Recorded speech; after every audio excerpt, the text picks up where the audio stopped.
You mentioned earlier, you mentioned the witness protection program. How, bro, how'd you end up in that?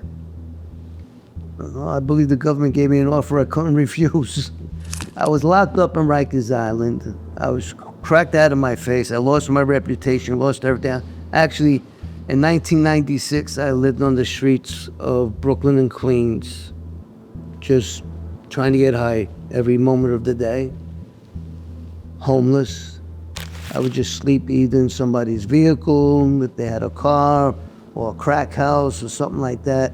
People still liked me. They liked to have me around because they still knew I was a little tough. You know what I mean? That if somebody came, I would fight. So they liked to have me around them.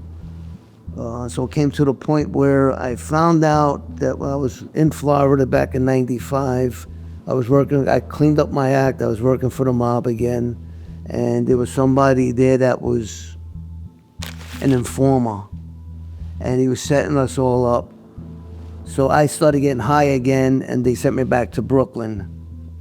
Actually, my mom did. She said I couldn't stay there anymore. Anyway, long story short, I was wanted for a criminal case, a federal case in Florida. And I was not dealing, but getting high in Brooklyn on the streets in '96. An undercover cop gave me $20 to go get crack for him. I didn't know he was an undercover cop. He said I could keep half of it, and he just give him the $10 worth.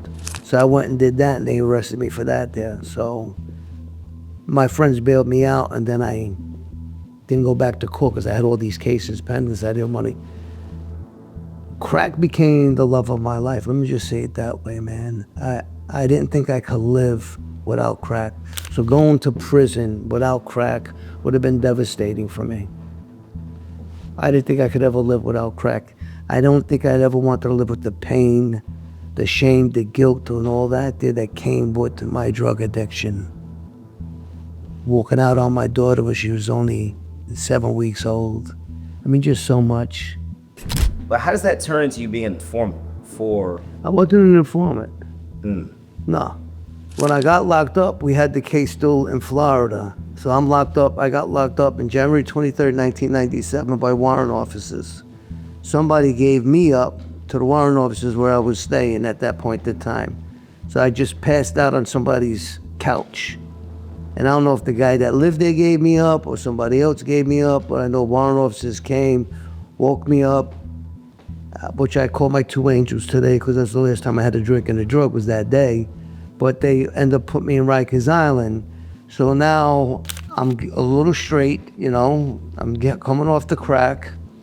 And I know when I get locked up, there's two things that I really need to do that I always did all my life when I was in prison.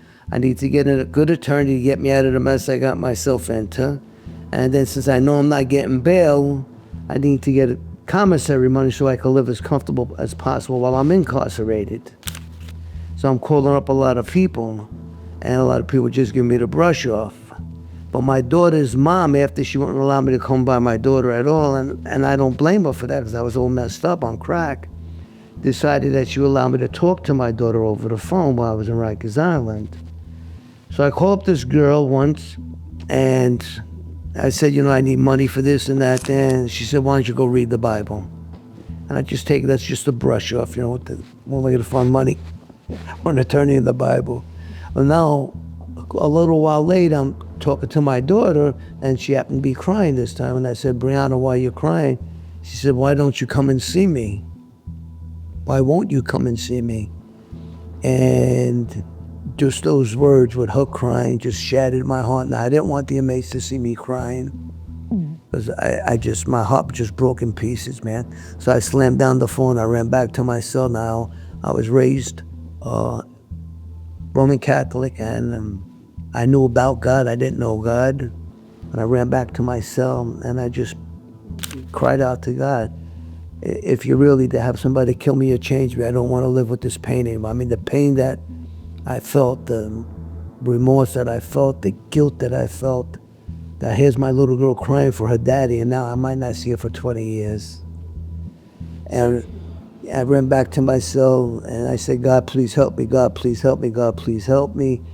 Right after that, I'm calling my mom, and she's saying this FBI agent keeps coming around. bothering us, and I said, give me his phone number, and I ended up calling that FBI agent in Florida, and they said, if you cooperate with us with the case in Florida, with the government, we'll help get you into the witness protection program. And I thought that was an opportunity that I shouldn't pass up, because I'm never going to be who I was with the mob, because the crack cocaine already ruined that reputation. They're never going to trust me. I mean, they might get me cleaned up and I run errands for them, but I would never be the guy that I wanted to be. Or how many times I've been locked up and still came out Robert the crackhead. I seen a hopeless life, and I seen an opportunity maybe I could change my life, and I took that opportunity.